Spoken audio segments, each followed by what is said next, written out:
warahmatullahi wabarakatuh. Alhamdulillahi wa kafa, wassalatu wassalamu ala rasulillahil mustafa wa ala alihi wa sahbihi wa man wafa, wa ba'd. Keluargaku, teman-teman di musyawarah yang saya senantiasa berdoa, semoga seluruhnya tanpa kecuali dirahmati, dimuliakan dan diridhai oleh Allah Subhanahu wa taala. Dan tentunya doa ini tidak akan menjadi maksimal dapat dirasakan kecuali diiringi dengan ikhtiar juga dari teman-teman untuk mewujudkan itu. Ketika seorang ibu memohon kepada Allah, ya Allah jadikan anakku anak yang saleh. Tapi anaknya tidak merespon itu untuk menunjukkan dan berikhtiar mendapat kesolehan, tentu tidak mudah doa-doa itu sampai meresap ke dalam jiwa. Karena itu sekali lagi mudah-mudahan apa yang seringkali kami mohonkan kepada Allah Subhanahu wa taala ada kekuatan dan keyakinan dari teman-teman juga untuk menjemputnya sehingga menjadikan kehidupan dan ranah yang kita pijak dalam pekerjaan profesi apapun menjadi bernilai dan membahagiakan baik di dunia ataupun di akhirat. Baiklah, hari ini kita belajar sesuatu yang sangat penting sekali. Dan ini bila mampu kita olah dengan baik akan menghadirkan puncak kebahagiaan tertinggi. Dan seringkali masalah yang dirasakan oleh setiap orang sumbernya atau puncaknya dari titik ini. Kita akan belajar tentang nafsu. Nafsu. Sering dengar ya? Nafsu, tapi barangkali kita akan olah itu dari pendekatan Al-Quran. Bagaimana nafsu itu diterangkan, seperti apa mengelolanya, dan bagaimana cara mengimplementasikan dalam kehidupannya. Kita bagi dalam 2 sesi, barangkali nanti kita akan ada pemaparan dan kita diskusi untuk mendalami apa yang mungkin kita bisa diskusikan. Bismillahirrahmanirrahim. Kita mulai teman-teman sekalian dari Quran surah ke-91. Nanti silahkan dicek ya. Quran surah 91 itu Asy-Syams. Asy-Syams.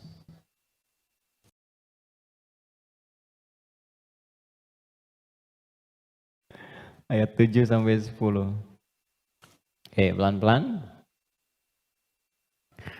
Wa nafsin wa ma sawwaha fa'alhamaha fujuraha wa taqwaha.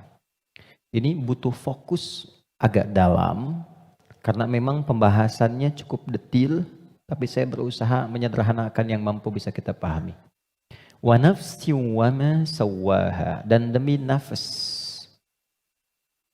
Nafas diterjemahkan dengan jiwa.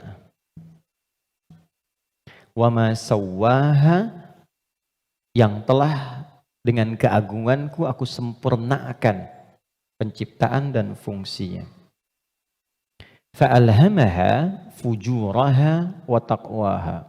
Maka demi menyempurnakan fungsi nafas ini, ditanamkanlah 2 potensi. Dan ini yang akan mengendalikan semua perilaku kita dari ujung kepala sampai ujung kaki. Kuncinya ada di sini. Apakah pandangan ini akan baik atau mengarah kepada yang kurang elok? Perintahnya ada di sini. Baik, demikian seterusnya. Fa'alhamaha fujuraha, ini fujur, wa taqwaha, ini taqwa. Qad aflaha man zakkaha. Setiap orang yang mampu menjadikan kendali hidupnya bersumber dari potensi takwanya, maka seluruh perilaku hidupnya dari ujung kepala sampai ujung kaki akan mengantarkan ia pada kesuksesan dan kebahagiaan dari semua aspek kegiatan yang ia lakukan dalam hidup. Ini jaminan dari Allah. Jadi apapun yang Anda lakukan, Anda kerjakan, pekerjaan apapun yang sekarang sedang diikhtiarkan, itu akan cenderung terdorong mendekat kepada kebahagiaan dan kesuksesan jika patokan dalam mengendalikan itu semua bermuara dari sini. Wa qad khaba man dassaha, tapi bila yang digunakan sebagai acuannya adalah yang fujur, maka ini akan cenderung mengantarkan pada nestapa kehidupan.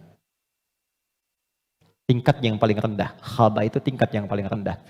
Mendapatkan celaan, hinaan, cacian, macam-macam, bahkan sebelum berpulang.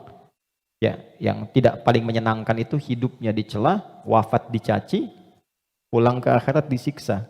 Dan itu yang tidak paling mengenakan dalam kehidupan. Nah, sekarang dari satu surah ini, dari ayat 7 sampai 10, kita ingin dalami lebih kuat, dan pendalaman ini menuntut kita untuk lebih fokus karena ini kaitan dengan diri kita sendiri. Apa itu nafas? Itu dulu. Nafas itu apa? Jiwa itu apa? Tempatnya di mana? Seperti apa yang kita rasakan pengaruhnya dalam hidup? Kita pindah dulu ke Quran surah 15 Al-Hijr ayat 28 sampai dengan ayat 30. Quran surah 15 ayat 28 sampai 30. Pelan-pelan. Wa idh qala rabbuka lil malaikati inni khaliqum basyara. Dan ingat, kalau ada idh itu maknanya 3. Ingat, pahami, renungkan. Jadi kalau kita membaca Quran dibuka dengan idh, diingatkan kita oleh Allah, ingat ya. Pahami apa yang akan kau baca ini, lalu renungkan itu pada dirimu yang paling dalam. Wa idh qala rabbuka lil malaikati, pahami, ingat, renungkan. Ketika Allah berfirman pada malaikat, inni khaliqun basyara, aku akan mencipta makhluk baru yang bukan malaikat, yang bukan jin. Jadi sebelum Allah mencipta kita manusia disebut dengan basyar di sini, maka sudah ada malaikat dan jin terlebih dahulu. Urutannya, malaikat dulu diciptakan dari cahaya, nur. Lalu jin diciptakan dari api, nar. Ya, baru kemudian kita manusia, basyar. Karena itu ayat manusia 28, ayat tentang jinnya 27-nya.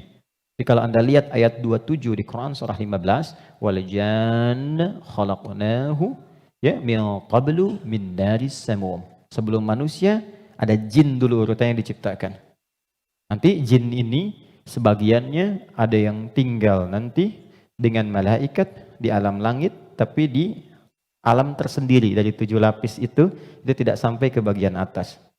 Nanti ada yang tinggal berkehidupan di dunia, yang kelak fungsinya akan digantikan oleh manusia menjadi khalifah di bumi. Nah, yang tinggal di alam langit ini, itu yang dulu disebut dengan Azazil namanya. Jin yang sangat taat, rajin ibadah, sampai diagungkan itu Azza. Oleh malaikat disebut nih hebat nih, ibadahnya banyak, maka disebut dengan Azazil. Cuma nanti kisahnya, ketika manusia diciptakan dan akan menempati posisi sebagai khalifah di bumi, jin yang terlihat taat ibadah ini ternyata memiliki kecemburuan yang tinggi sampai membangkang perintah Allah. Maka membangkang perintah disebut dengan fasik. Perbuatannya fasak. Maka berubahlah ia dari jin menjadi makhluk fasik. Ya, tertutup kebaikannya dengan keburukannya. Yang menutup keburukan dengan kebaikan, ada yang buruk yang tak ingin terlihat ditutup dengan yang baik, itu namanya libas, dari kata labasa. Tapi kalau yang baik sudah bagus, ibadah jujur baik, ditutup dengan keburukan karena sombong misalnya, maka itu namanya dari kata balasa, makhluk yang tertutupnya disebut iblis. Maka dari situ dia menjadi iblis. Di situ ada di Quran surah ke-18 ayat ke-50. Quran surah 18 ayat 50. Wa idh qulna lil malaikati isjudu li adama fasajadu illa iblis kana minal jinni fa fasaqa an amri rabbih. Jadi iblis ini asalnya dari kalangan jin yang tadinya taat tapi tertutup oleh kesombongannya untuk memenuhi perintah Allah, dia tolak karena sombong. Ada di mana? Al-Baqarah ayat 34 dengan kalimat yang sama tapi inti yang beda. Wa idh qulna lil malaikati isjudu li adama fasajadu illa iblis aba, dia enggak mau sujud, wastakbar karena sombong. Ya. Nah, Allah memurkai jin ini menjadi iblis bukan karena enggak sujudnya pada Adam, tapi enggak patuhnya sama Allah. Urusan jin sama Adam itu terkait jin dan Adamnya, tapi ketika tidak mematuhi Allah, maka hilang sifat ubudiyahnya. Maka marahnya Allah kepada jin jadi iblis ini bukan karena Adamnya, karena nggak patuhnya pada Allah. Itu ada di Quran surah ke-7 ayat 11 sampai 12. Qala ma mana'aka alla tasjuda id amartuk. Allah katakan, "Hei iblis," dirubah langsung jadi iblis. Kenapa kamu nggak mau sujud ketika aku perintahkan? Jadi yang penting itu perintahnya, bukan karena sujudnya. Kita diminta sholat itu, sholat bukan karena sholatnya, bukan karena sujud rukunya, karena Allah yang perintahkan. Karena kita mengaku beriman, buktikan kita patuh pada Allah. Maka kepatuhan itu wujudnya lewat sholat. Makanya ketika seseorang yang mengaku beriman tidak sholat, itu sama dengan tidak mematuhi Allah. Itu prinsip dasarnya. Baik, kembalikan ke sini. Secara singkat, simpan saja dulu malaikat, simpan jinnya dulu, abaikan iblisnya. Kita fokus ke sini dulu. Maka diciptalah setelah itu manusia, disebut dengan bashar. Tolong fokus ke sini. Bashar adalah satu dari 5 nama manusia yang disebutkan dalam Al-Quran. Kadang dia disebut dengan ins, dipasangkan dengan jin, dan pasangan ini tersebut 18 kali dalam Al-Quran. Ya ma'syaral jinni wal ins, wa ma khalaqtul jinna wal ins. Kadang dia disebut dengan insan, 65 kali disebut dalam Al-Quran, bahkan ada surah ke-78, surah Al-Insan. Hal ata 'alal insan. Kadang disebut dengan Bani Adam, 7 kali disebut dalam Al-Quran, ya Bani Adam, untuk menunjukkan keturunan. Kadang disebut dengan Nas, An-Nas, 241 kali disebutkan dalam Al-Quran. Dan ada surah ke-114, surah bagi semua umat Islam paling favorit di muka bumi. Qul a'udzu birabbin nas. 5 nama. Uniknya, setiap nama dalam Al-Quran menunjukkan fungsi tersendiri bagi kegiatan manusia. Contoh, kalau ingin menunjukkan kelembutan dan karakter keramahan pada manusia dan penampakannya, maka yang disebutkan kata ins. Lalu disebut lawannya jin. Jin disebut jin karena tersembunyi, nggak nampak. Lawannya ins nampak. Karena itu jin fitrahnya nggak nampak, nggak bisa ada yang lihat jin. Ingat ini ya, kalau ada yang mengatakan saya bisa melihat jin, hanya jin yang mampu melihat jin, maka orang itu sedang kemasukan jin. Ingat itu, ya. Maka sifat jin itu nggak bisa dilihat oleh manusia, tersembunyi. Makanya kalau ada jin melakukan penampakan, itu jin sedang punya masalah. Ya. Karena keluar dari fitrah. Apalagi manusia-manusia yang sedang cari-cari penampakan jin. Hati-hati ya. Oke. Sebaliknya, jin tersembunyi, manusia nampak. Fitrahnya tampak. Ketemu nampak, salaman, senyum. Jadi kalau ada manusia yang suka sembunyi-sembunyi, suami pulang ke rumah sembunyi-sembunyi. Ada pintu depan, dia naik lewat jendela. Dia buka WA istri, ambil handphone suami, sembunyi-sembunyi. Cek dan sebagainya. Ini menunjukkan bahwa suami itu sedang bukan menjadi jin, sedang ada masalah. Gampangnya begitu. Biasanya papasan enak, sekarang cari jalan lain. Itu pasti sedang punya masalah. Itu fitrah. Ya. Yang kedua, jin kasar. Karena itu disebut jin. Manusia lembut. Karena itu tampilan karakternya selalu lahir sifat kasar. Gak ada orang misalnya, maaf, kemasukan jin jadi lembut, gak ada. Mas Dude izin pengen ikut kajian, sedang kemasukan jin, itu mustahil. Biasanya dia meracau. Nah manusia itu karakternya lembut. Makanya saking lembutnya Allah tanamkan kecintaan kepada anak yang baru dilahirkan. Anak siapapun itu. Orang pasti senang. Pengen gendong, pengen cium dan sebagainya. Pertanyaannya, kenapa kok tiba-tiba kata-katanya bisa menjadi kasar? Perilakunya kok jadi keras? Padahal ketika lahir, dia dalam keadaan baik. Maka nanti babnya tersendiri. Ada bab tentang lingkungan, bab tentang orang tua, perhatian dari saudara-saudarinya. Kullu bauludin yuladu 'alal fitrah fa'abawahu. Lingkungan, bisa orang tua, bisa teman, bisa sekolah dan sebagainya. Oke. Insan tidak disebutkan kecuali menunjuk pada manusia yang terkait dengan totalitas aktivitasnya dari bangun tidur sampai tidur lagi. Jadi, kalau Anda menginginkan belajar tentang manusia dari sudut pandang akhlak, pelajari kata ins. Kalau Anda ingin belajar tentang manusia yang menata kurikulum hidupnya, apa yang harus dilakukan saat bangun, bagaimana menata hidup dengan panduan-panduannya, Anda mau jadi apapun silahkan. Nanti di Quran ada panduannya. Dari bangun tidur sampai tidur lagi. Keluarkan semua kata insan dalam Al-Quran. 3. Kalau kita ingin melihat genealogi kita dan perjalanan sejarah kehidupan bapak moyang kita dari Nabi Adam sampai ke Rasulullah SAW yang jadi petunjuk untuk kita, maka temukan di kalimat Bani Adam. Jika Anda ingin belajar tentang bagaimana membangun hubungan yang baik secara sosial, dengan teman, dengan lingkungan, dengan tetangga, dan sebagainya, maka keluarkan semua kata nas dalam Al-Quran. Tapi kalau Anda ingin belajar tentang menata nafsu yang ada dalam jiwa setiap manusia, maka keluarkan kata bashar dalam Al-Quran. Disebutkan sebanyak 35 kali dalam bentuk tunggal dan sekali dalam bentuk dual. Nah, ketika Allah menyampaikan pertama kali penciptaan manusia, yang disebutkan kalimatnya bashar. Wa idh qala rabbuka lil malaikati inni khaliqum bashara. Bukan ins, bukan insan, bukan Bani Adam, bukan annas, bashar. Apa tahapan penciptaannya? Ini intinya. Wa idh qala rabbuka lil malaikati inni khaliqum bashara min salsalin min hama'in masnun. Fa idza sawaituhu. 1. Membentuk manusia, mencipta manusia ada 2 tahapan kata Allah. Pertama fisiknya dulu. Maaf, ini secara teori dulu ya. Baik. Fisiknya dulu. Jadi yang dibentuk berproses, fisik nanti berlangsung selama 4 bulan dalam kandungan. Ini detailnya ditemukan. Misal di Quran surah ke-22 Al-Hajj di ayat yang kelima, atau di Quran surah ke-23 Al-Mu'minun dari ayat ke misalnya 11 sampai dengan 15. Hadisnya di Al-Arba'in An-Nawawiyah nomor hadis yang keempat. Contoh, saya cepat bacakan. Inna ahadakum yujma'u fi batni ummihi arba'ina yawman nutfah. Setiap anak cucu Adam sebelum terlahir dari rahim ibundanya akan mengalami proses selama 40 hari pertama pertemuan spermatozoa dengan ovum, proses. Thumma yakunu mithla dzalika 'alaqah. 40 hari yang kedua membentuk zigot yang mulai menempel di dinding rahim, mulai berproses. Thumma yakunu mithla dzalika mudghah. 40 hari ketiga berbentuk mulai ada daging keratan, mudghah. Sekarang di kurikulum kedokteran di fase modul awal, namanya modul tumbang, tumbuh kembang, itu sama. Diksinya sama, menggunakan kata mudghah. Pernah ada anak dari UIN kedokteran datang ke saya, Ustaz saya minta belajar. Saya bilang, Anda dari mana? Kedokteran.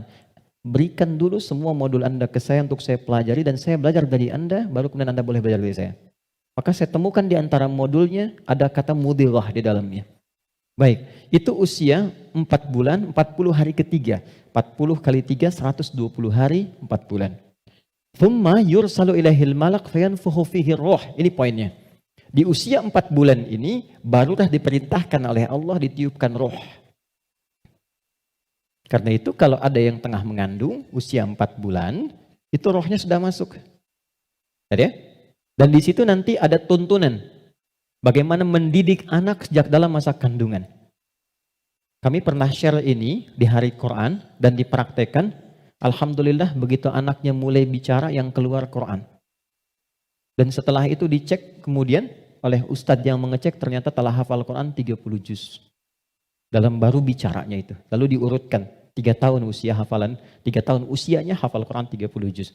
Di antara amalannya Quran surah ke-7 ayat 189.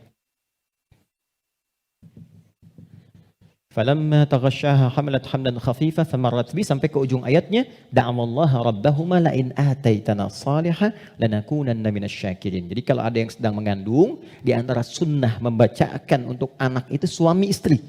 Bukan hanya istri saja, suami saja. Suami istri berdoa, itu doanya ada di Quran surah 7 ayat 189. Satu ayat ini saja. Ya, secara singkat.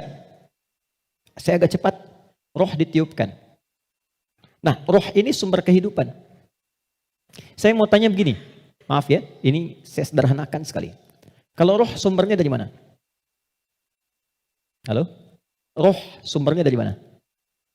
Allah, oke? Baik, sumbernya dari Allah. Tahu dari mana? Quran surah ke-17 ayat 85. Wa yas'alunaka 'anir ruh qulir ruhu min amri Rabbi. Karena roh sumber kehidupan langsung yang ditiupkan pada fisik. Jadi generator kehidupannya di sini. Kalau nggak ada roh, nggak akan bergerak gini. Makanya orang meninggal, dicabut rohnya, sudah nggak bisa bergerak lagi. Nah, sumber roh itu sumber kehidupan dari Allah.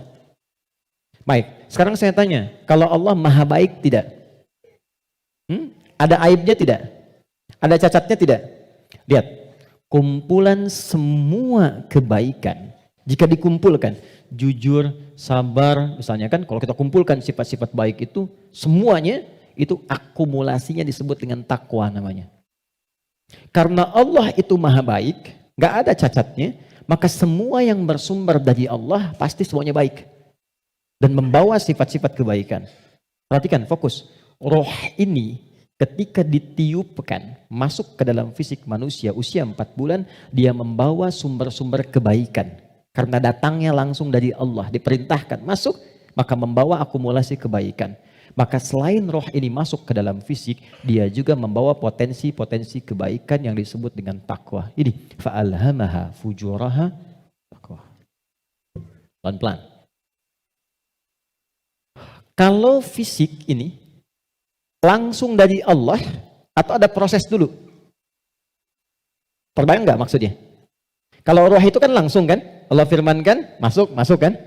Kalau fisik langsung tercipta ada proses dulu? Proses.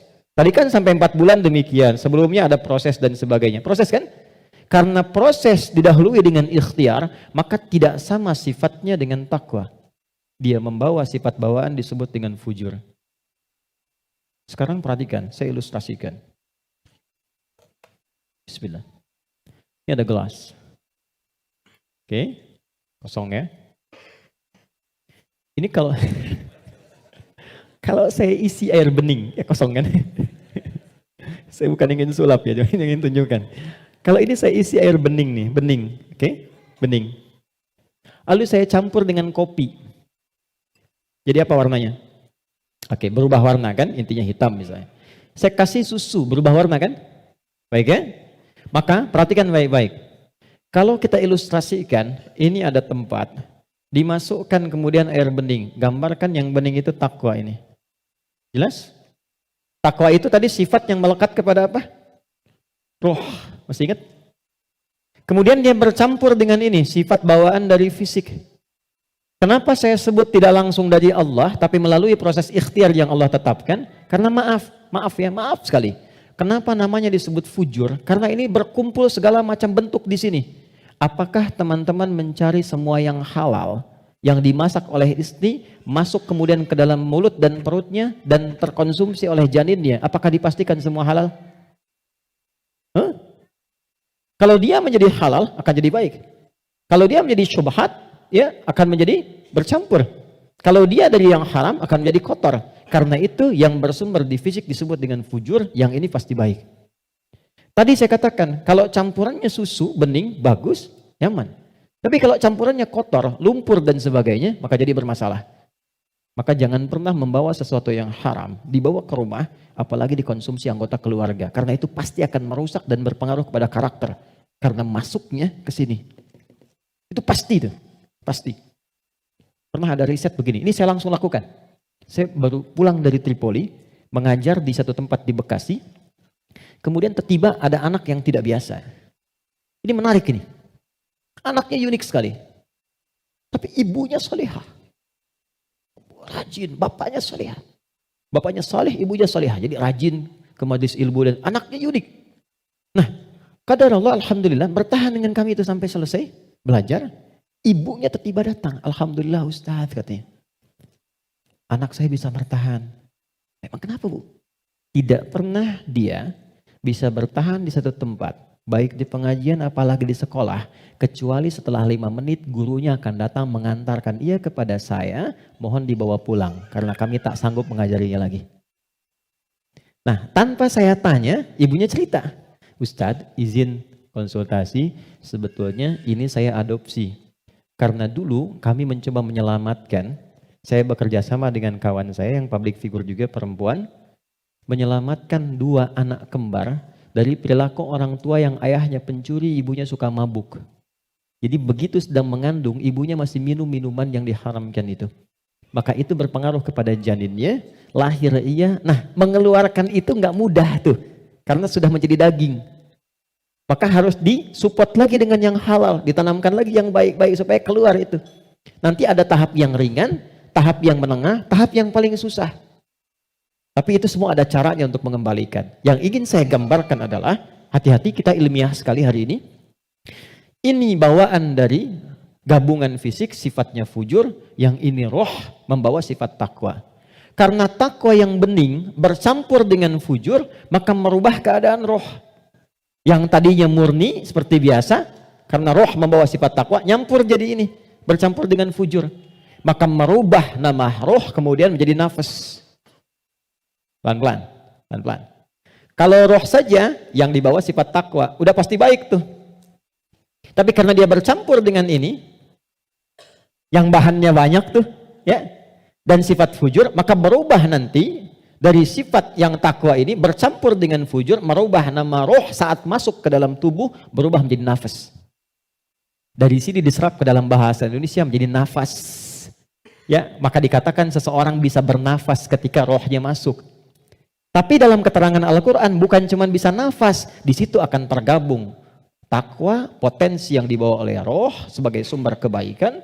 Di sini ada fujur, potensi yang dibawa oleh fisik, ya, yang kadang-kadang menjadi lawan daripada sifat kebaikan. Pelan.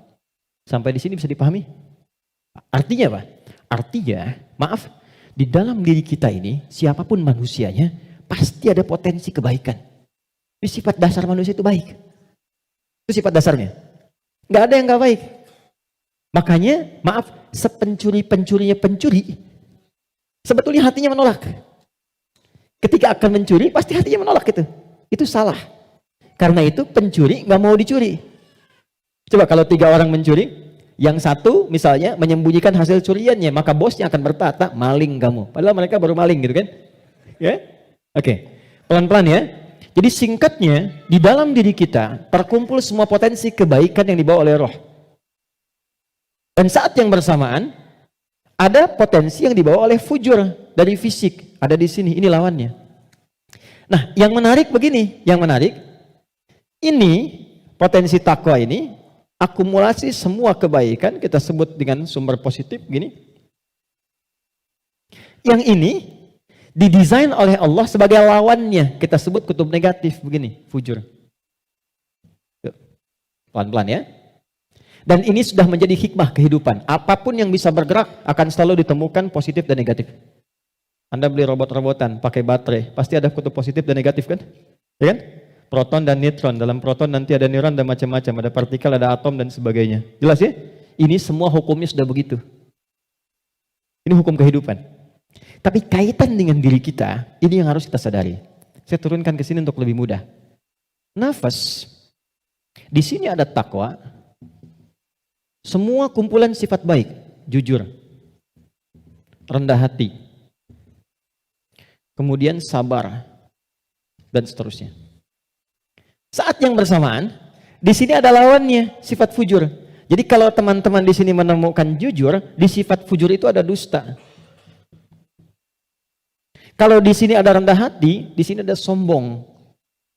Kalau di sini ada sabar, di sini ada sifat amarah yang berlebihan, pemarah. Nah, kita mesti menyadari setiap manusia itu punya potensi jujur, tapi saat yang bersamaan punya potensi dusta. Dia punya potensi rendah hati, tapi saat yang bersamaan dia bisa sombong. Nah, yang paling menarik adalah bagaimana kita bisa mengendalikan ini sehingga yang keluarnya selalu yang baik. Dan yang ini bisa kita tutup, bisa kita tekan sehingga tidak muncul ke permukaan. Nah, inilah inti pembahasan kita yang akan kita turunkan. Saya ingin fokuskan betul pada apa yang akan saya terangkan saat ini. Jadi yang barusan muqaddimah ya. Sekarang kita mulai ke intinya. Saya ingin berikan penjelasan dari akarnya dulu supaya kita paham tentang diri kita. Jelas sampai di sini? Halo? Jelas ya? Oke. Yuk kita lihat. Kembali ke Quran surah Asy-Syams ayat 7 sampai 10. Wa nafsin wa ma sawaha, dan demi jiwa nafas yang telah aku sempurnakan, kata Allah penciptaannya. Fa'alhamaha fujuraha wa taqwaha. Maka diilhamkan pada nafas ini ada 2 yang seakan berlawanan, yaitu fujur dengan bawaan ini dan takwa sifat baik. Sekarang lihat rumusnya. Qad aflaha man zakkaha. Qad. Saya berikan gramatikal bahasa Arabnya dulu. Qad harfut tahqiqin wa taukidin. Huruf tahqiq yang menjamin sesuatu. Taukid yang menegaskan satu hukum. Cara menerjemahkannya, qad aflaha, aku jamin, kata Allah. Dan aku tegaskan. Orang yang mampu menata zakat, menata nafasnya dengan baik, maka hidupnya akan cenderung sukses dan bahagia. Apapun pekerjaannya. Baik, kalau Anda buka terjemahan, zakat itu diterjemahkan dengan menyucikannya. Qad aflaha man zakkaha. Ini kuncinya. Jadi kalau kita ingin menata kalbu, menata nafas, maka caranya dengan zakat. Zakat menyuci. Saya tanya ke akhwat ya, teman-teman. Kalau menyuci itu, membuang bajunya atau kotorannya? Oke. Saya tanya ke teman-temannya, ikhwan yang pria. Sekali lagi saya pastikan. Menyuci itu membuang bendanya atau menghilangkan kotorannya? Kotorannya. Baik. Sekarang saya tanya pada semuanya. Kalau tidak kotor, mungkin gak dicuci? Huh? Halo? Kalau tidak kotor, mungkin gak dicuci? Baik. Baik. Sekali lagi, yang ketiga, yang terakhir. Jadi adanya kotor itu untuk menunjukkan yang bersih atau untuk mengotori pakaiannya? Ayo bingung sekalian gak apa-apa. Manfaat kotor itu, kotor, untuk menunjukkan yang bersih atau untuk mengotori pakaiannya? Bukan, yang mengotori itu andanya, gitu kan? Kotor itu diciptakan untuk mendapatkan bersihnya. Sebab kalau nggak ada kotor, nggak akan ketahuan bersihnya. Anda nggak mungkin nyuci kalau nggak ada kotoran, nggak ada kerjaan. Tapi supaya ketahuan itu bersih, ditampakkan yang kotornya. Kan harus ada pembanding. Dari mana taunya orang itu baik? Kalau ada yang buruknya, bisa dibandingkan. Tahu dari mana dia jujur? Kalau ada bohongnya. Tahu dari mana bersih? Kalau ada kotornya. Maksud saya, kotoran itu diciptakan bukan ingin mengotori pakaiannya, tapi ingin menghasilkan kebersihan di balik kotoran itu. Karena itu menyuci, itu membersihkan kotoran, bukan membuang bendanya. Tarik logika itu ke sini. Qad aflaha man zakkaha. Allah menciptakan sifat fujur bukan ingin menjadikan manusia itu terjebak dalam keburukan. Jadi jangan bertanya begini, kenapa Allah ciptakan sifat dusta? Kan saya nggak akan berdusta kalau begitu. Kenapa Allah ciptakan sifat sombong? Kan saya nggak akan sombong kalau begitu. Bukan, kata Allah, pada asalnya diciptakannya fujur dengan semua sifat ini adalah untuk menjadi katalis dalam bahasa kimianya itu. Supaya dia bisa menstimulus supaya baiknya keluar. Sebab kalau nggak ada ini nggak akan muncul. Contoh, bisa nggak ada sabar kalau nggak ada marah? Antum pulang ke rumah, ketemu istri, tiba-tiba nyampe rumah, istri bilang, "Pak, sabar ya Pak, sabar," gitu. Padahal nggak ada hujan, nggak ada angin, nggak ada apa-apa. Kira-kira respon antum gimana? Sayang, kamu sehat? Kan? Nggak mungkin kan? Ada amarah, pim. Mau marah nih, sabar aja, sabar, nggak usah dibalas. Nah, kapan ada sabar kalau ada pemicunya? Kapan ditemukan jujur? Ketika ada dusta. Jadi dusta itu diciptakan bukan ingin menjadikan Anda sebagai pendusta, tapi sebagai katalis supaya jujurnya muncul. Sabar diciptakan dan marah diciptakan untuk supaya yang baiknya muncul. Sebab kalau nggak ada marah, sabarnya nggak akan naik. Paham nggak sampai di sini? Nah, cara kita mengolah dibalik. Kata Quran, qad aflaha man zakkaha. Kalau satu waktu terjadi muncul dorongan yang mendorong dari sini, fujur ke nafas. Cara kerjanya begini supaya lebih paham. Gak apa-apa, saya menghapus saja. Bismillah. Jam 3 saya dari Bandung, ya Allah. Aku sudah hari Kamis. Saya nerangkan sendiri. Apa? Kehormatan bagi saya Presiden Musyawarah. Enggak usah ini aja, supaya nggak ada beban. Jazakallah. Gak apa, ini aja. Aing. Kasih banyak, jazakallah khair. Semoga dapat tambahan rahmat. Amin. Cukup? Ya, dipegang aja nanti kalau ada keperluan lagi. Okay. Gini teman-teman, saya mulai dari sini dulu. Ini agak mahal, tapi butuh fokus. Ini nafas. Nafas itu inti jiwa nih di sini. Kelihatan ya? Intinya di sini. Di dalam inti ini ada lagi turunan tadi. Saya ke bawahkan dulu. Ini takwa, semua sifat baik. Yang ini fujur. Ini lawannya. Nafas itu adanya di dalam kolbu. Kolbu begini. Yang sering terjemahkan dengan hati. Adanya di sini, kolbu. Kolbu adanya di sodrun. Nih, ini. Masih ingat teman-teman kalau sholat kan, Allahu Akbar tangannya di sini kan? Ini posisi tangan ini sodrun. Di dalam sodrun ada kolbu. Nih, ini ada sodrun. Semua apa yang kita lakukan, sumbernya dari sini. Misal, kita mau bicara nih, kalau yang keluar baik, itu ini yang perintahkan dari sini. Ke sini, ke kolbu, ke sodrun, keluar, ditembuskan langsung ke akal, kita keluarkan sepersekian detik. Kalau yang keluar, yang buruk, sumbernya dari sini. Jelas? Nah, saya ingin katakan dulu sebentar. Setan sudah meminta kepada Allah, sejak Adam diturunkan, supaya diberi kewenangan untuk menggoda yang ini. Itu nanti ada di surah An-Nisa di ayat yang ke-118. Dari ayat 116 sampai 118. La'anahullah wa qala la'attakhidanna min ibadika nasiban mafruḍa. Ketika dia dilaknat oleh Allah, dia berkata, ya Allah izinkan aku menggoda satu bagian dari manusia. Maksudnya yang ini.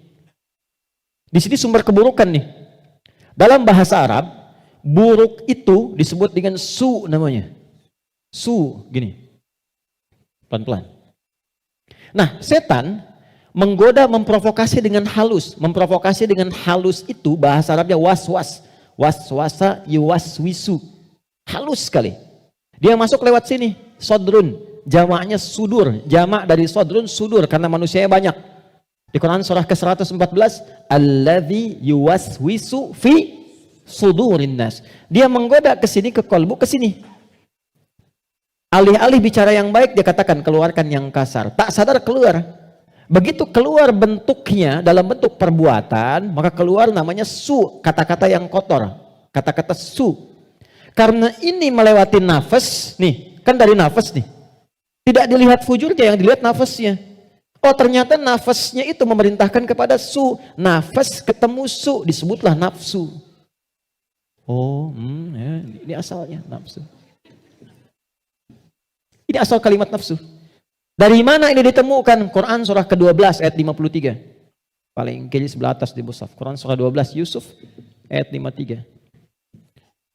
Wa ma ubarni'u nafsi innan nafsa nafas la'amaratum bisu. Nafas ketemu su jadilah nafsu. Jelas? Nah, asalnya nafas ini netral. Di dalamnya ada takwa, ada fujur. Yang ini, yang kelihatan jelek, sebetulnya asalnya katalis untuk yang ini. Bukan ingin menjadikan kita berbuat buruk, tapi lebih menjadikan yang fujur ini mendorong supaya yang sifat baik itu muncul ke permukaan. Pertanyaannya caranya bagaimana? Kata Quran, qad aflaha man zakkaha. Zakka, sifatnya disebut tazkiyah. Cara paling gampang memahaminya adalah ketika muncul dorongan yang kurang bagus, cari cepat lawannya yang baik, yang ini. Karena ini diciptakan untuk memunculkan yang takwa. Jadi ketika Anda menemukan ada yang dusta, bukan mengajak Anda berdusta, tapi supaya Anda memunculkan kejujuran dalam diri Anda. Ketika ada seseorang misalnya datang dengan kesombongan, maka itu adalah pelajaran bagi kita supaya jangan ikut sombong. Yang dimunculkan sifat rendah hatinya. Dicari lawan terbaliknya. Itu poinnya. Prakteknya bagaimana? Contoh. Apa lawan cemberut? Lawan cemberut apa? Senyum. Jadi kalau istri cemberut, harusnya antum senyum. Cemberut dititipkan kepada istri bukan membuat antum supaya marah atau mengintegrasi, tapi supaya antum senyum. Antum pulang ke rumah, lihat istri sedang cemberut. Oh, cemberut. Lawannya apa? Senyum. Sayang. Kok cemberut? Kayaknya kenal. Sling, ada hadiah iPhone 14 Pro Max misalnya kan. Contoh. Dalam hidup tuh simpel sebetulnya, cari lawannya. Sedih lawannya apa? Senang. Ketika ada seseorang sedih, cari apa yang bisa membuat dia senang. Ya, ketika seseorang bisa sedang gelisah, cari ketenangan. Ketika ada seorang berbuat sombong, antum datang dengan kerendahan supaya mengajarkan dia kembali kepada sifat rendah hati ya. Kalau semua orang bisa melakukan semua ini, walaupun tidak mudah mengerjakannya, maka kata Allah hidupnya akan cenderung bahagia. Itu asalnya. Tapi problemnya adalah di sini ada setan yang memberikan was-was supaya ini muncul dominan.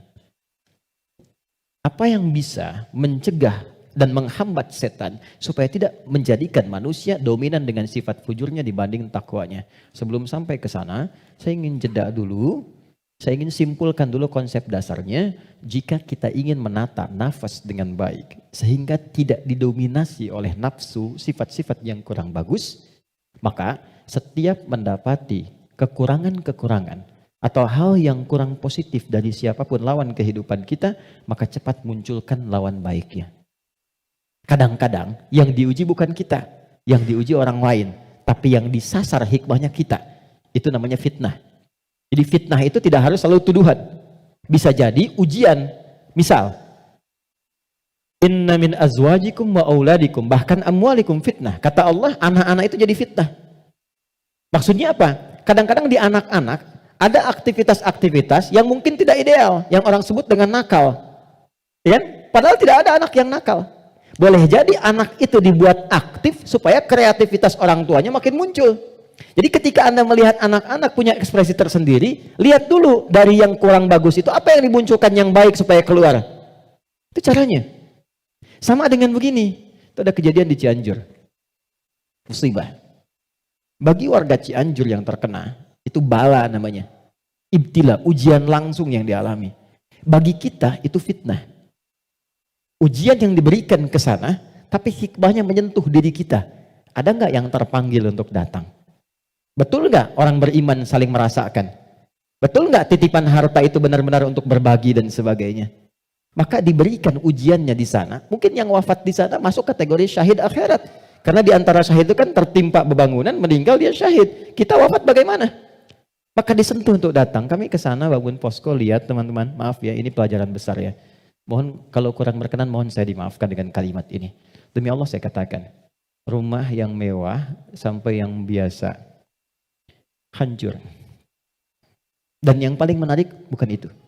Yang paling menarik hati kita untuk merenungkan. Bahkan rumah yang masih bertahan pun dan masuk kategori mewah, tidak ada yang berani penghuninya untuk datang ke tempat itu. Dia lebih memilih mengungsi atau tinggal di tenda-tenda yang bahkan jauh dari kata layak. Pertanyaan saya, jadi yang selama ini dikumpulkan kerja keras siang dan malam, jadilah sesuatu yang mewah itu, kendaraan yang hebat itu, lalu untuk apa kalau tidak digunakan dan dinikmati ketika Allah memudah membalik itu dalam sepersekian detik? Maka saya ingin katakan pada teman-teman, jangan sampai terjadi dalam satu masa, dalam satu waktu, sudah kerja, lelah, capek dan sebagainya, tapi karena hubungan yang jauh dari Allah, atau karena sebab tertentu, justru berbalik nikmat itu menjadi sesuatu yang bahkan tidak bisa dinikmati secara langsung. Itu pesan pertama. Tapi jangan disimpulkan bahwa di sana ada maksiat dan sebagainya, tidak ke situ arahnya. Boleh jadi mereka ditetapkan oleh Allah untuk mendapatkan kemuliaan karena datang keluarga-keluarga besar membawa sesuatu yang bahkan belum pernah mereka lihat sebelumnya. Yang gak pernah makan, menemukan makanan-makanan yang mungkin menurut kita enak dan layak. Yang merasakan perhatian, merasakan bantuan-bantuan, kenal saudaranya. Yang gak ada masjid, dibangunkan masjid lagi. Yang wafatnya syahid, kita siapa? Dan bagaimana cara kita kembali kepada Allah Subhanahu wa Ta'ala? Nah, itu fitnah. Ujiannya di sana yang merespon kita di sini. Terkadang adanya pada tetangga kita. Tetangga yang sakit dibuat sakit bukan karena ingin menjadikan dia sakit. Boleh jadi Allah ingin menguji Anda sebagai tetangganya, sikapnya bagaimana. Itu cara melihatnya.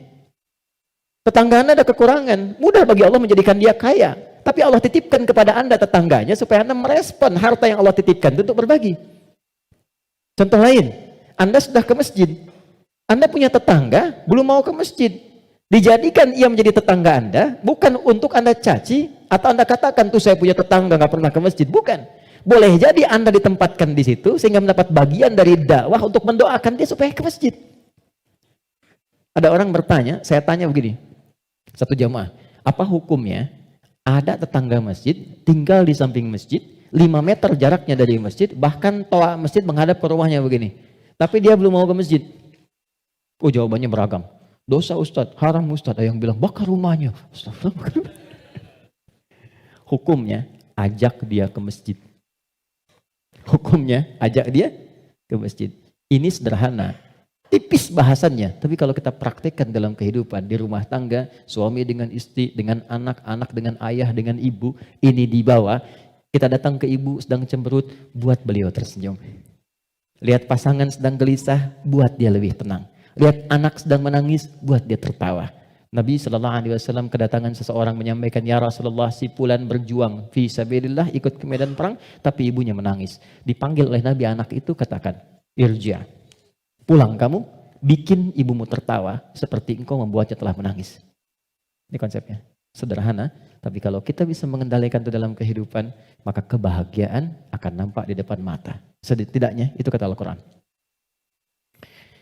Oke, saya berhenti sejenak, kita dialog dulu. Nanti setelah itu saya akan sempurnakan tentang provokasi setan dan bagaimana mencegahnya. Ada yang mau ditanyakan? Saya perkenankan. Halo, kenapa menjadi diam begini? Ada yang mau bertanya? Atau saya teruskan dulu? Setelah itu baru kita bebas berdiskusi? Baik ya?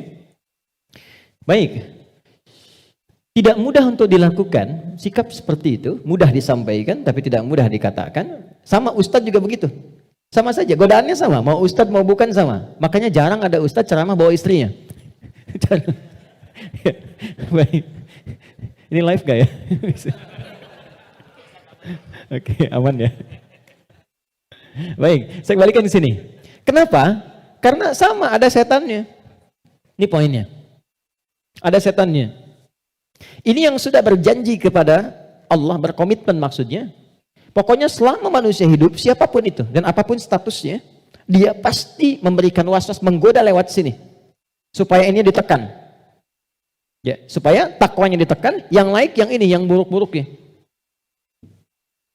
Maka bagaimana cara mencegah godaan-godaan setan itu sehingga kita manusia tidak terbawa dalam nuansa provokasi setan sehingga bertransformasi dari pribadi yang lembut ini berubah menjadi pribadi yang kasar, yang kotor tindakannya dan sebagainya. Maka yang pertama kata Al-Quran, teruskan ayatnya, waqad khaba man dassaha. Ingat ya, kalau sifat fujur itu diperturutkan, diikuti, dusta diikuti, sombong diikuti, jadi perilaku, jadi sombong. Belum apa-apa, sudah mulai pamer, sudah macam-macam dan sebagainya. Perhatikan, khab. Pikirkan dulu kata Allah kalau mau sombong. Pikirkan kalau ingin dusta. Pikirkan kalau ingin berbuat hal-hal yang buruk. Khab. Muaranya, ujungnya pasti kehinaan. Ini. Jadi sebelum berbuat sesuatu yang menyimpang, kalau Anda ingin berkata kotor, pikirkan dulu. Karena ketika itu keluar, Anda akan terhina, kata Allah. Anda akan terhina. Kalau bukan ada yang dihadapan, orang lain yang akan tergerak untuk menghinakan itu. Karena itu tidak sedikit orang yang mengeluarkan kata-kata kotor dalam kehidupan, terekspos kemudian, bukankah dirinya menjadi rendah? Mau sombong, bagi dirinya mungkin hanya ingin menampilkan kerja keras saja. Tapi ketika ditampilkan dalam bentuk sombong, diikuti provokasi ini, maka apa yang terjadi? Khab. Kata Allah, ujung-ujungnya pasti ini, terhina hidupnya. Entah itu mendapatkan celaan, entah itu mendapatkan cacian.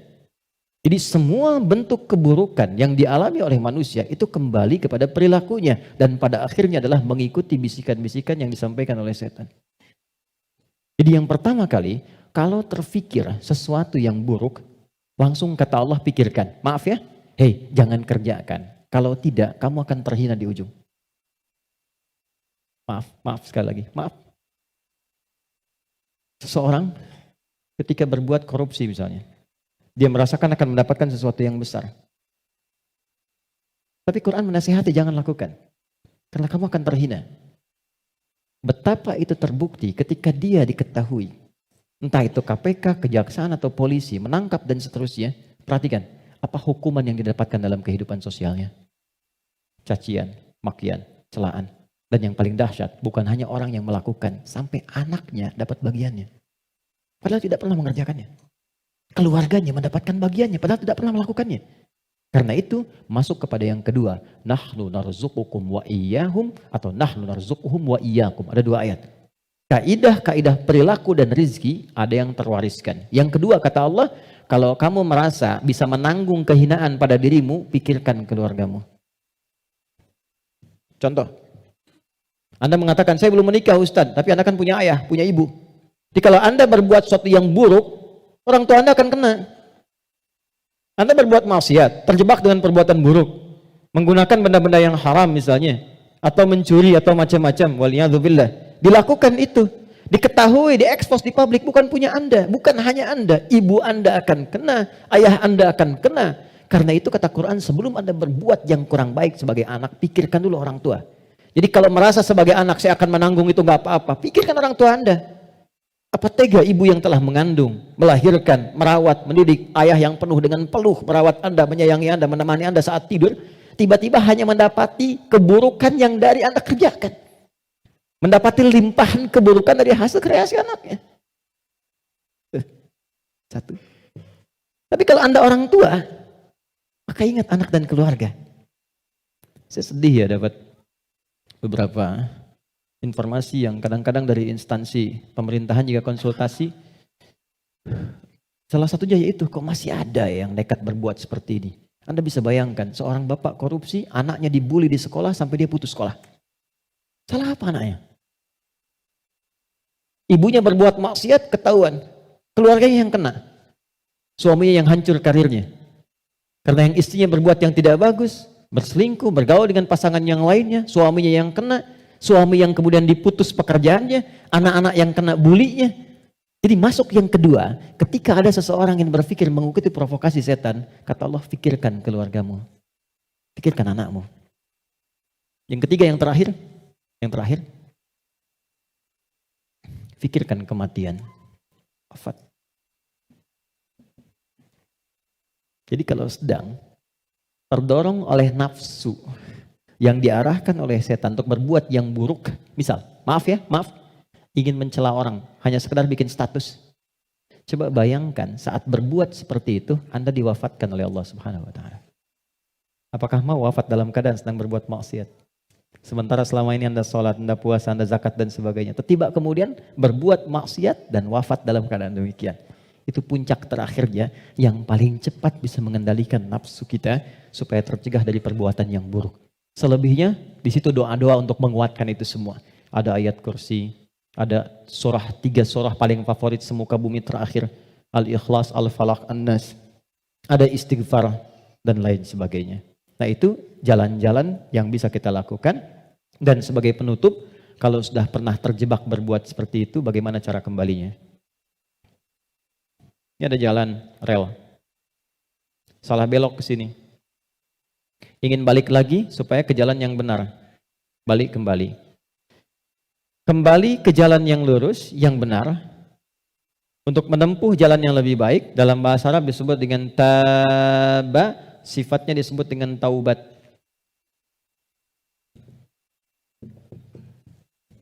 Maka muncullah ayat taubat. Quran surah ke-4 ayat 17. Quran surah ke-4 ayat 17. Saya berhenti dan berakhir di sini. Ada? Innamat taubatu 'ala Allahi lilladzina ya'maluna as-su'a bijahalatin thumma yatubuna min qarib. Masih ingat teman-teman? Kalau perbuatan dari nafsu jadi wujud perbuatan, maka disebut apa namanya? Perbuatannya disebut apa? Masih ingat gak? Kalau lupa suka gak ingat tuh. Masih ingat kan? Kan? Oke. Sekarang di ayat itu, innamat taubatu 'ala Allahi lilladzina ya'maluna as-su'. Kata Allah, kalau ada yang pernah terjebak berbuat buruk dalam hidup, kata-katanya keluar kotor, tindakannya nggak bagus, hartanya didapatkan dari jalan yang tidak baik misalnya, terus dia ingin merubah itu, dia merasa saya diprovokasi oleh setan, terjebak oleh nafsu, pengen berubah, pengen menghilangkan itu semua, maka apa yang harus dilakukan? Tsumma yatubuna min qarib. Ini yang indah nih, bab ini yang paling penting. Mohon fokus baik-baik. Ini yang paling penting dan ini yang paling dahsyat yang bisa kita dapati saat ini.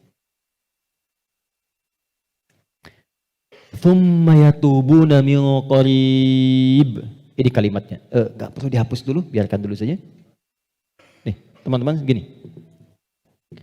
Kemudian saat dia sadar itu salah, dia bergegas ingin segera memperbaiki. Kalimat ini menjadi mahal karena ada informasi di dalamnya dan ini rahasia. Mohon dijadikan antara kita saja di hari ini ya. Perhatikan kalimatnya. Ternyata, maaf, seburuk-buruknya perbuatan yang pernah dikerjakan oleh manusia, rahmat Allah menjadikan setiap manusia itu selalu mendapat kesempatan cahaya untuk kembali.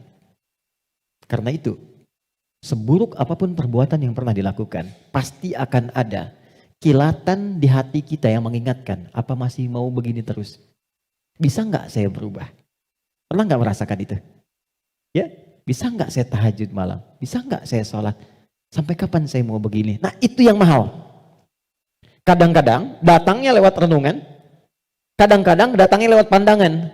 Misal Anda pulang dari pekerjaan, kok tiba-tiba Anda lewat ke depan masjid yang banyak orang sedang menunaikan sholat. Tiba-tiba Anda lewat ke pesantren yang anak-anak kecil sudah bawa mushaf, pengen menghafal. Sedang melihat kan? Pertanyaan saya, kok bisa Anda lewat situ padahal bisa melalui jalan yang lain? Itu kalau bukan sayang Allah gak mungkin diberikan demikian. Kadang-kadang lewat pendengaran. Kadang-kadang pendengaran dan penglihatan. Pendengaran misal, ta'lim di masjid, Masjid Raya Pondok Indah atau misalnya MRBJ di sini. Suara keluar, Anda lewat situ. Begitu Anda lewat terdengar kalimat, bertobatlah kepada Allah sebelum kita semua wafat. Padahal kalimat itu ditujukan pada jamaah yang di dalam, tapi suaranya keluar, Anda yang dengar. Kok bisa Anda dengar itu? Gitu?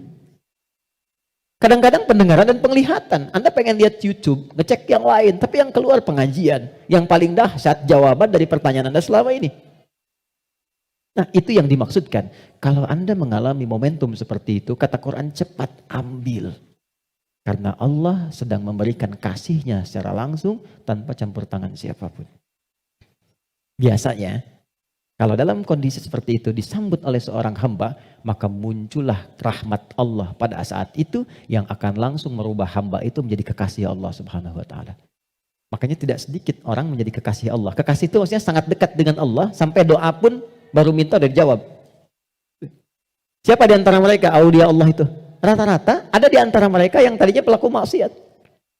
Terus merasakan nikmatnya taubat, meningkat ibadahnya, dan sekatnya seakan-akan menjadi jauh, terpisah, lepas dari dirinya, nyambung ke Allah begitu cepatnya, doanya cepat terjawab, zikirnya terasa dengan nikmat. Itulah aulia Allah. Nah, jadi yang ingin saya katakan adalah, kalau satu kali berbuat salah, terfikir, kemudian ada kilatan di hati kita, di pikiran kita, atau mendengar atau melihat sesuatu, mengarahkan kita untuk bertobat, cepat ambil itu. Cepat ambil. Itu yang dimaksud Quran surah ke-29 di ayat yang terakhir. Walladzina jahadu fina lanahdiyannahum subulana. Setelah itu, sesali perbuatan yang pernah dikerjakan, minta ampun pada Allah. Kalau terkait dengan manusia, minta maaf. Datangi. Dan jangan merasa sungkan. Jangan merasa sungkan. Kenapa berani berbuat salah tapi tidak berani meminta maaf? Datangi, minta maaf. Apapun yang ia lakukan, kata-kata dan sebagainya, tidak akan pernah mengambil hak Anda. Tidak akan mengambil kesempatan Anda, waktu Anda, tapi membebaskan semua sekat yang ada dalam jiwa kita. Tapi kalau orang lain yang salah, maafkan dulu. Memaafkan orang itu akan menghilangkan sekat dalam diri kita, sehingga tidak pernah memikirkan dia lagi. Tapi tidak menyelesaikan persoalan dia dengan Allah. Jadi tetap dia dihisab oleh Allah sebelum dia minta maaf pada kita. Tidak ada ruginya. Paham ya? Karena itu, kalau ada kilatan di pikiran kita, mengajak untuk bertobat, cepat respon, sesali perbuatan itu, berjanji tidak mengulangi dan mengganti dengan perbuatan baik. Apa tandanya taubatnya diterima? Tandanya semua perbuatan yang jelek yang pernah keluar dari lisan, dari mata, dari telinga sampai ujung kakinya, misal, maka berganti menjadi perbuatan baik. Itu tandanya hamba itu diterima taubatnya oleh Allah Subhanahu wa taala. Saya tutup dengan hadis Nabi sallallahu alaihi wasallam. Innallaha idza ahabba 'abdan ibtalah. Allah kalau mencintai seorang hamba maka mengujinya. Kadang-kadang di antara ujian itu, kalau manusia tidak bisa memanagenya, ada yang mengantarkan pada sifat-sifat buruknya. Maka muncullah keterangan yang kedua langsung dari Al-Quran.